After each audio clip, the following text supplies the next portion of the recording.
The encyclopedia says that the island of Haiti can be called San Domingo, Santa Domingo, or Hispaniola. Well, after my visit there, I could suggest a few more things they can call it, but they probably wouldn't get past the censors.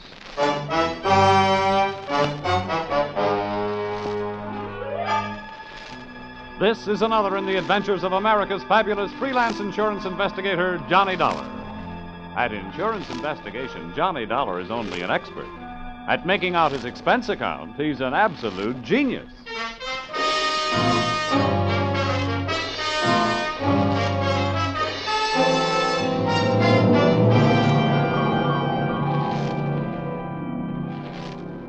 Expense account submitted by Special Investigator Johnny Dollar.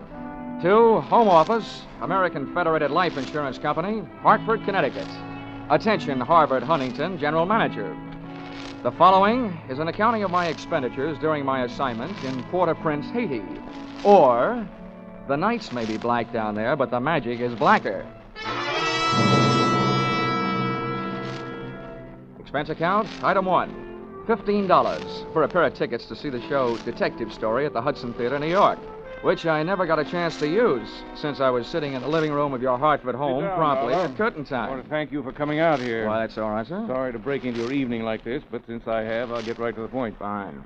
Perhaps you've heard of the Gordon family here in Hartford. Well, what I see of the society page is while I'm flipping back to the sports section. But I've noticed the name.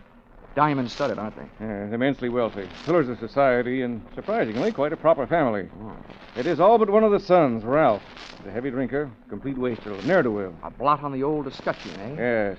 Continually getting into one scrape or another. Now he's done it again. I take it that you're not worried about Ralph the man, but about Ralph the policyholder. Well, to put it bluntly, yes. I don't think it's unethical for a company to protect its interests. In this case, the policy is in the amount of $150,000. Payable to his death to charity or to his wife if he's married. Oh, that's quite a piece of paper. Yes, to be quite candid, I rue the day it was issued. But the point is this. Ralph Gordon, at last report, is dying aboard his yacht at Port-au-Prince, Haiti. Oh, you don't need me, Mr. Huntington. You need the Mayo Clinic. Dollar, yeah? I hesitate to even mention this in the presence of a sane man, but from everything we can learn, young Gordon is not dying from any known malady. He's dying as a result of a... Well, it's pure nonsense. He's supposed to be dying as the result of a voodoo curse. Now, anyone with any sense... Now, wait a minute. Where'd you get your information? From his older brother, Thomas. He's a doctor. He's down there in Haiti with Ralph. I want you to go down and debunk this thing, Dollar. Find out what's wrong. Why, any sane man knows there's no such... voodoo. You don't believe in it, do you? No. Not unless I see it working.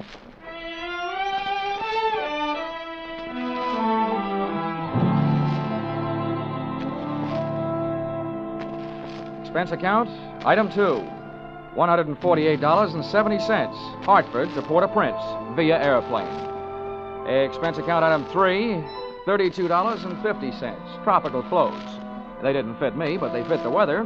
And item 4, $25, spent while I browsed the waterfront bars in Port-au-Prince, looking for somebody who knew where the Gordon yacht was moored. Know about this when I found him, he not only knew that, he knew everything. Ask me first. My name's Cap Reagan, and I've been here since before repeal. Give up my citizenship, I did, with the help of a couple of prohibition agents. Oh, you don't say. Uh-huh. And I figure on sailing out my final days right here. What do you want with the Gordon craft? I want to see the owner, Ralph Gordon. How do I get to it? Oh, I reckon you pay me to row you out to her. My dinghy's down at the foot of the pier, just a short hail from where we're at. Oh, well, good. Come on, let's shove off then. Just wait till it down my ration here.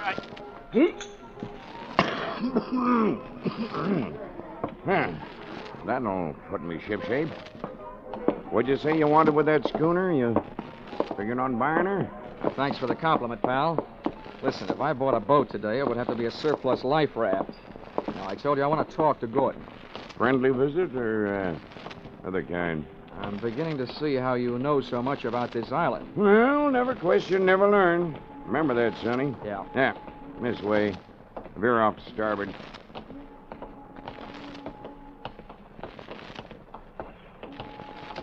Oh, sure. Never question, never learn. Yeah. Well, I'm an insurance investigator, and a company sent me down here to look things over, including Gordon. Something wrong? I don't know yet. What do you know about him? A jug full, Sonny, a jug full. Stood into the harbor about 2 months back. No sooner dropped his hook than his crew started taking the pierhead leap. Everybody jumped but the bosun, for reasons of his own. Why did they leave him? 'Cause he was half seas over all the time. You navigate with sextant, a compass, and parallel rulers, Sonny. Not with a double shot and a water chaser. You get the drift? Yeah, they were afraid to sail with him, huh? Aye, that's the line of it. And if you had ever piled into a reef, you'd feel the same. Yeah, here we are. Oh. That's my dinghy down at the bottom of that ladder. There's Gordon's yacht out there. You see her? Oh, yeah. That tug's passing the stern of her now. Yeah, say. That's a lot of boat. Yeah, she carries a suit of sail like a grain clipper. Wait till you see her close up. She's as dirty as a garbage scow.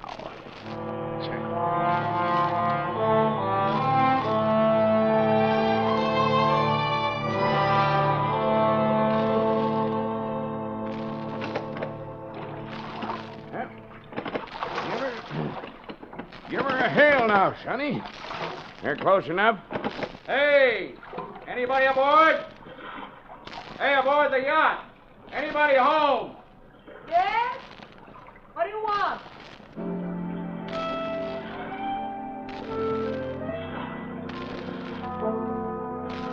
If the ship was dirty, I didn't notice.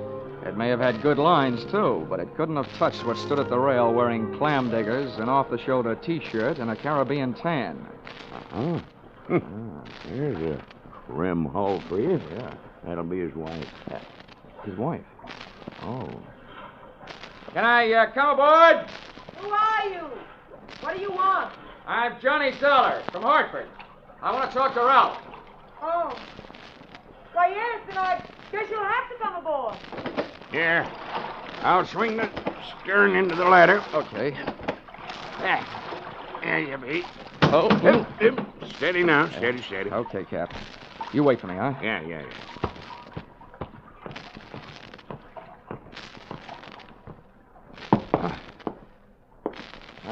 Well, how are things in Ralphie's old hometown? Cold. But not as cold as this reception. Don't let it throw you. What is this, a friendly drop-in? Business? Or just plain snooping? If it's the last, I'm Edwina. The wife they haven't heard about at home. Congratulations. Now I know why you like to wear your shoulders bare. The better to keep a chip on them. If you're through being sharp, I'll let you hear what's left of my husband. Come on, through here. Okay.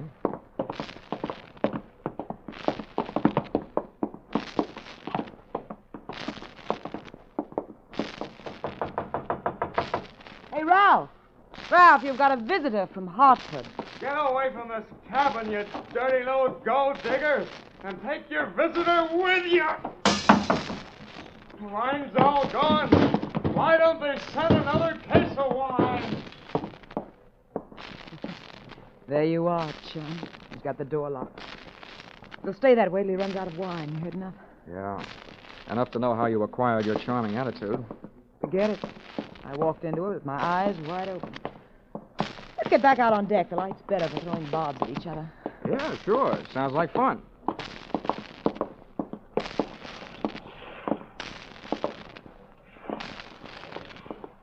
Well, do I have to help you off the boat? Not until you help me by answering some questions. I'm an insurance investigator, and I was sent down here by the company that holds a policy on your husband's life. Oh, what should I do, Fink? The story they got was that Ralph was dying from some kind of a voodoo curse. They don't believe it, and neither do I. Why not? That might be true. Huh? Well, some old dame, they call her Maria Lascelles. She came out to the boat. She yelled some things at him, and when Ralphie threw a bottle at her, she swore she'd put a curse on him. How'd they hear about that back in Hartford? Ralph's brother, Dr. Thomas Gordon, told them. Do you know him? Yeah, we hate each other. I wonder why he told them. Maybe because he thought somebody, who'd be better off with Ralph dead, was using Maria Lascelles' curse as a cover-up. How would you stand as his widow? Get off this boat, get off. Never mind the act. You're his beneficiary. Or didn't you know? I said get off. What's the trouble, Eddie? Oh, him. Yo, come here, will you? All right. Who's the boarding party? Just get him off him. I'll see you in my cabin. Sure, honey. Anybody gets you this upset, it'll be a pleasure. Well, mate, do you walk or dive? Save your strength for the last scene, Goliath. I was just leaving.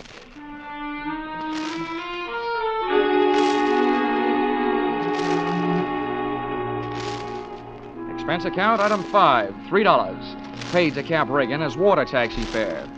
Item 6, 80 cents. Land taxi fare to Hotel Francois. An up-at-the-heels hangout for not only the best in tourists, but also Brother Thomas Gordon, M.D.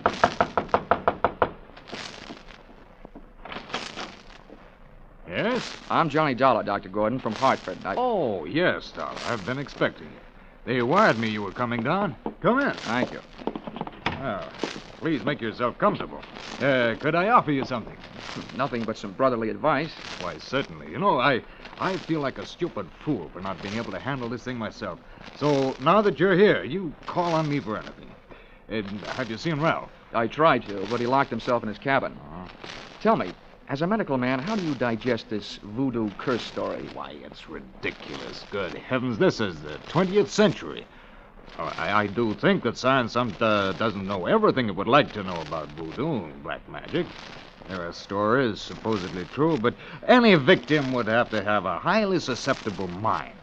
Now, I know my brother, Mr. Dollar. His mind is susceptible only to his own whims and fancies. Well, then what's the matter with him? Well, that's it. I don't know. He's drawn within himself. He seems to be searching almost insanely for escape through alcohol. Hasn't anybody thought of putting him on the wagon? It's a horrible idea, but I've heard it works. I don't think this is the time for it. He's suffering mentally and needs release. Well, that leaves us with only one thing to think about. No matter how thin you cut it, it's still voodoo. Well, I'm a man of science, Mr. Dollar. I'd make hypocrisy out of all my knowledge and training if I attacked the problem from that direction. But please, you let me know what you learn.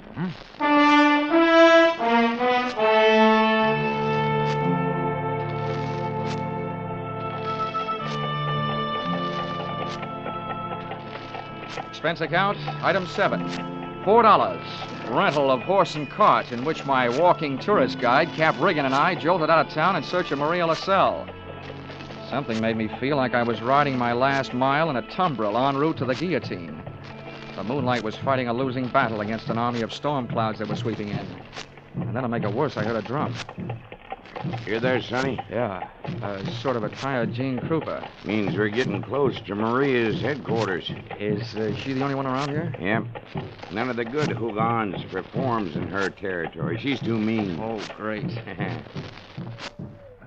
What's the matter? We're here. That's the path. Over there by that gnarled old tree. From here on, you plot your own course. This is close enough for me. Oh, me too. Well, how do I know I can't put a curse on her? I've never tried. Smooth sailing, Sonny. The path ran along the edge of a field of sugarcane. On the other side was a solid wall of jungle. First, I smelled some feathers burning. Then I heard the chant. There was an opening in the wall of jungle that led to a small clearing, and just before the moon was smothered by another cloud, I saw a shack. Little clouds of smoke curled out through an open door, and I could see the glow of a fire on the floor inside. Maria, I want to talk to you. Who is it? Comes to the house of Maria. My name wouldn't mean a thing to you, but what I have to say will. Can I come in? Andre.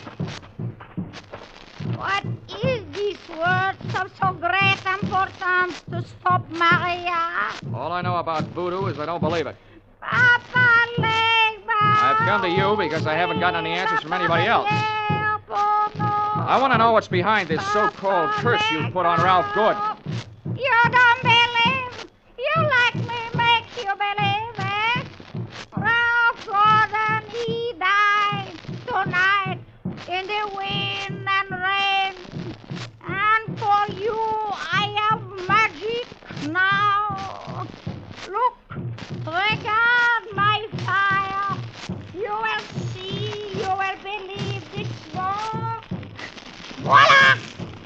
Billy!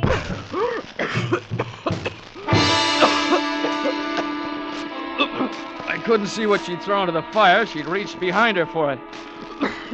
But when the smoke from it whirled around me, it seemed to grab my throat and squeeze. I stumbled back to the door. I hadn't believed in voodoo when I'd come in, but going out, I wasn't so sure.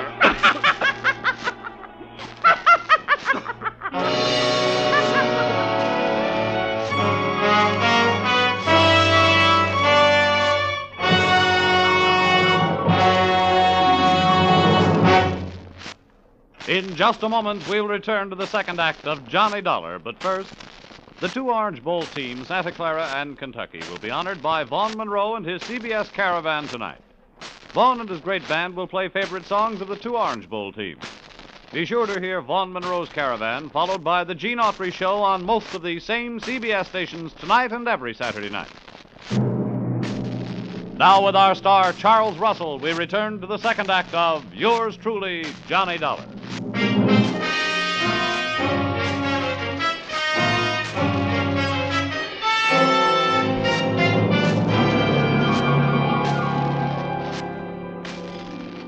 My throat burned. My eyes were looking at each other. My lungs felt like a pair of deflated footballs.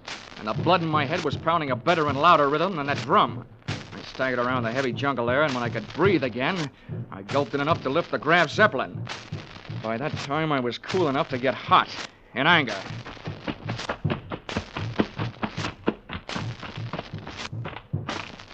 I got back to the shack.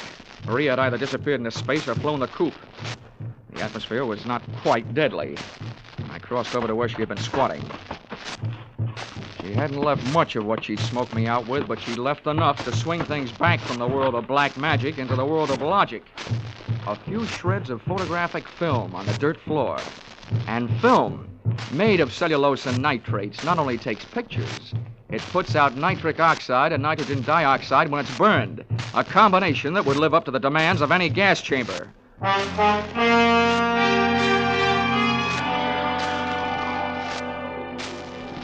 captain rowed me out to the Gordon yacht. This time I boarded without a hail. Ralph was still in a bad mood as I started to pass his cabin. Why don't they send the wine? Empty! Empty! His antics inside the cabin sounded interesting, but not half as interesting as the conversation coming from Edwina's cabin.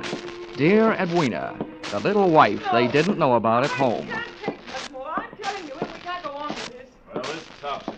You having a change of heart. Well, that's what happened. Not so sure that makes any difference. Maybe you're in too deep to back out. How would you like it if I spilled the whole thing? Well, what difference does it make? It's better than landing in a Haitian prison with your motive showing. Think it over, Angel. I'll be in my sack when you make up your mind. How wrong can you be? See you later, hon. Since I've been on the receiving end of so many surprise sluggings, this was almost a pleasure. What are you doing on this ship? Get off. Oh, no. None of that intriguing conversation I just heard. How much did you hear? If I added it to that gas assault Maria LaSalle threw at me, it'd be enough to nail you and Loverboy here for conspiracy to commit murder. Well, I don't know what you're talking about. Well, the point is, I know what you two were talking about. Oh, listen to me. You've got to believe me. I don't have to. Well, try me anyway. Well, I admit that him and I... Well, it was because Ralph turned into a wino after we were married. Well, this probably marks the first time in history that an icicle melted in Port-au-Prince. Please let me finish. When my marriage went to pieces, I had to do something or go crazy. See, Ralph drinking up all the champagne on the island was just more than I could take. I was going to divorce him and leave with him, but we weren't going to murder him. Chapter 1 has so many holes in it, it would have been printed by a punch press. You don't worry about landing in prison with your motive showing when all you're planning is divorce. Oh, yes, you do when people are waiting for your husband to die under mysterious circumstances. That's why I was trying to make him go away. If Ralph died, who'd look any farther than the erring wife? Can you lock this cabin from the outside? Yeah. What are you going to do? You're not going to lock me in? No, just your playmate. You're coming with me. Where? To Maria LaSalle's. I want to catch your reaction when she sees you. You don't believe me. No. With $150,000 at stake, I don't even believe myself.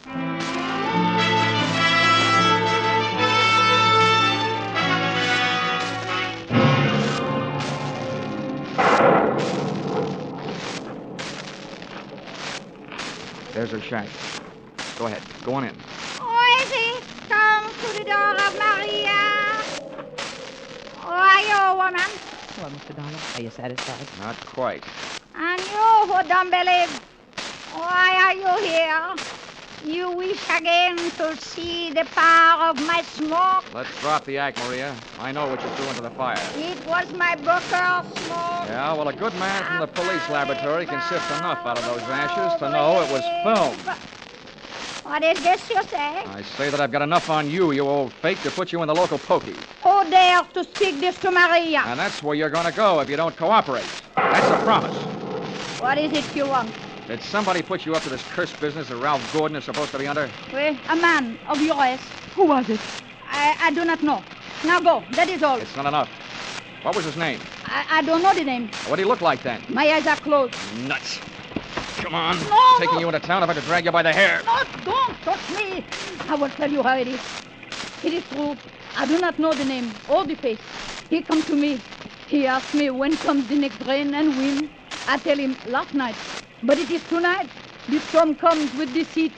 He tell me he needs storm to close portholes in the ship. Huh? He say if I bring this curse, I will be the best Hougan on Haiti because it kill white man. That is difficult. That is all. Now you go. How about the film for the fire? Did he give it to you? This is true. Not long before you come. Well, get rid of it, Granny, before you lose your license to operate. Now, you go. Maria will be alone. Papa, Okay, Mrs. Gordon. Let's not stay for the music. Did you make head or tail out of what she said? Hey, look. What goes into your husband's cabin? Nothing but food and wine. Mostly wine. Well, who fixes his meals? I do. Our cook left us. Well, what about the wine? Huh? Where does it come from? You said it was champagne, didn't you? Yeah. It always comes from the same place. Liquor shop in town, a case at a time. Oh, nothing makes any sense. What are you going to do? All I can do. Try every angle. But that's not all I'm going to try in that liquor shop.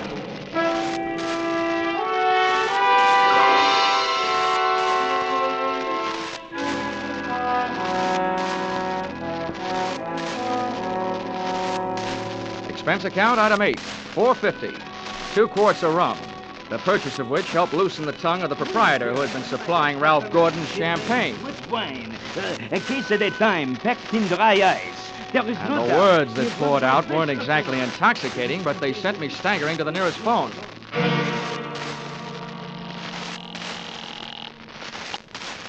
Yes? Hello? Hello, Dr. Gordon, this is Dollar. Good. That's the dollar I've been wondering about you. What have you learned? First, tell me this.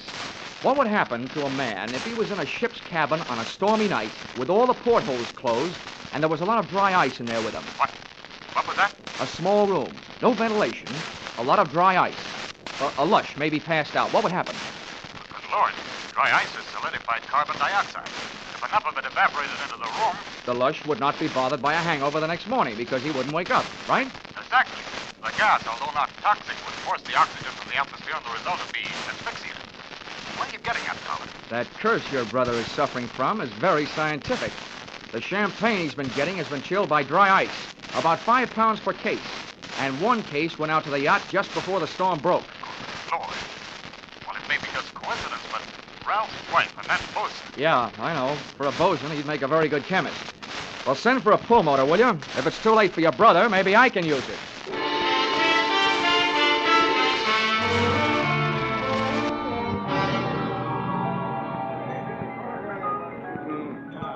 I'm a flying fish sailor. I hail from Hong Kong. Hey, Cap. Blow, Cap. blow. Come on, Cap. Ahoy, Sonny.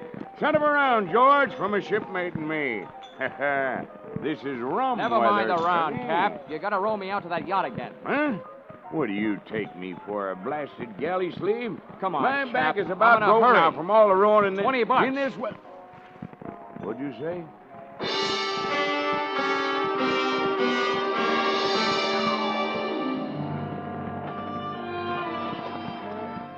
I didn't think it could rain any harder than it had, but it did. We would have been drier swimming. And the visibility was so bad, I would have had to have a seeing eye sealed to find the ship. But about 20 minutes out, Cap spotted her riding lights. Here's your lie, Sonny. We were on target. But so was somebody else. A searchlight stabbed out at us. Hey. This sounds like Prohibition days. Who's giving us a broadside? Can't tell yet. I'll lay a pelican hood over his head if I get my hands on him. Hey, Cap, what's the matter? Got my left leg. Cap, get down to the bottom. I'm going over the side. To me, swimming is a pastime to be practiced only under ideal circumstances, in a pool, and preferably in the company of a well-filled bikini suit. But there was nothing to do but swim, so I swam. I tried to remember how many shots had been fired, and that's where I made my mistake. There was a lull in the shooting, which I took to mean the gun was empty. I put my head down in the best Weissmuller style and thrashed my way to the ladder.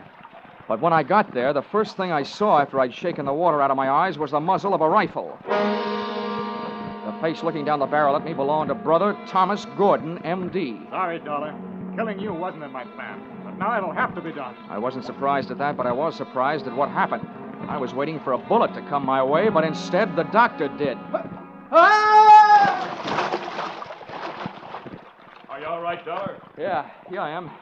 Nothing wrong that a Turkish towel won't cure. I'll thank you later for spoiling his aim. Get a hook on the doctor. He's our prize fish. Don't let him get away.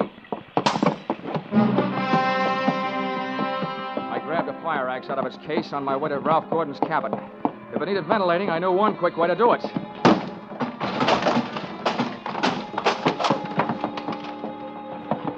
I didn't check for oxygen. I took a deep breath, held it, and went in.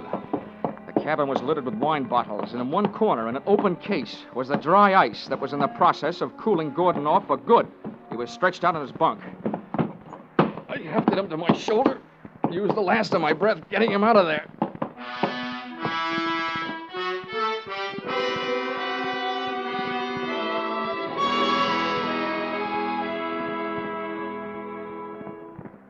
Expense account, item 9, $30.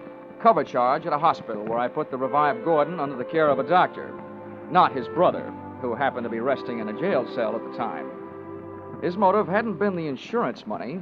He figured to gain quite a chunk as the only heir to the Gordon fortune, if he could have taken care of Brother Ralph.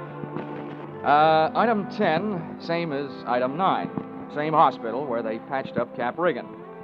Item 11, $148.70. Return trip to Hartford.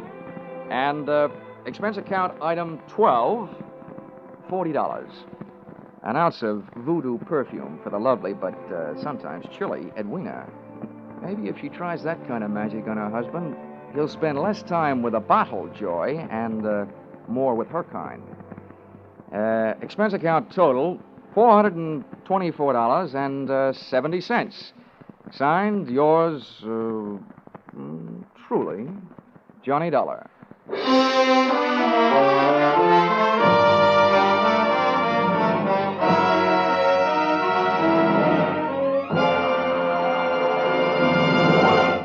Yours truly, Johnny Dollar, stars Charles Russell. Tonight's script by Paul Dudley and Gil Dowd was produced and directed by Ralph Rose. Featured in the cast were Betty Lou Gerson, Sylvia Sims, Ben Wright, Ken Christie, Howard Culver, Dawes Butler, and Tim Graham. The special music is written and conducted by Leith Stevens.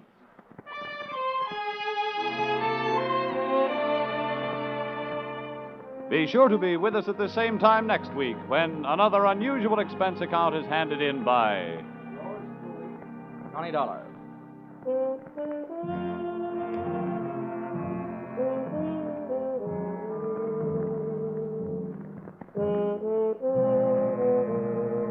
Were you right? Were you wrong? Did you know it was Buster Keaton playing Sing It Again's Phantom voice these last few weeks? Well, now there's a new Phantom riding the airways on Sing It Again. And for identifying him tonight, some CBS listener can win $50,000 in cash and prizes, radio's largest jackpot. Phone calls go out from coast to coast, so be ready for the new Phantom when Sing It Again comes your way over most of these same CBS stations later tonight. Now stay tuned for Vaughn Monroe's Caravan, which follows over most of these same CBS stations. This is CBS, where yours truly, Johnny Dollar, meets adventure every Saturday night, the Columbia Broadcasting System.